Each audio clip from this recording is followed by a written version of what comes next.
Everyone.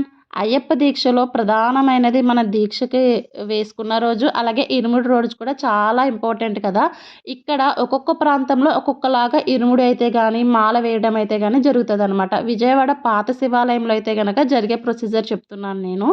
ఇక్కడ మనకి కావాల్సిన కిట్ ఏదైతే బియ్యంతో సహా అన్నీ వాళ్ళే ఇస్తారు. పర్ పర్సన్‌కి ఛార్జ్ అనేది ఉంటదనమాట.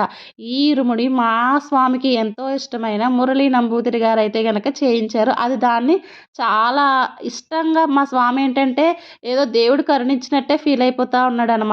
ఈయన చూత నాకు జేసుదాస్ గారు హరివరాసనం పాట పాడారు కదా! అలాగ అనిపిస్తారు. చాలా ప్రశాంతంగా ఉంటారనమాట. విజయవాడలో ఏదైనా మెయిన్ పడి పూజలు గానీ వేటికైనా కూడా ఈయననే వాళ్ళు ఇన్వాల్వ్ అయ్యి ఉంటారనమాట. అలాగే మనం వచ్చిన వాళ్ళందరూ బియ్యం అలాగే డబ్బులు వేస్తా దేవుడికైతే గనక వేస్తా ఉంటాం కదా! మన స్వామికనే కాదు ఇంకా తోటి స్వాములు ఉంటారు కదా! ఆ స్వాములకు కూడా వేయొచ్చనమాట.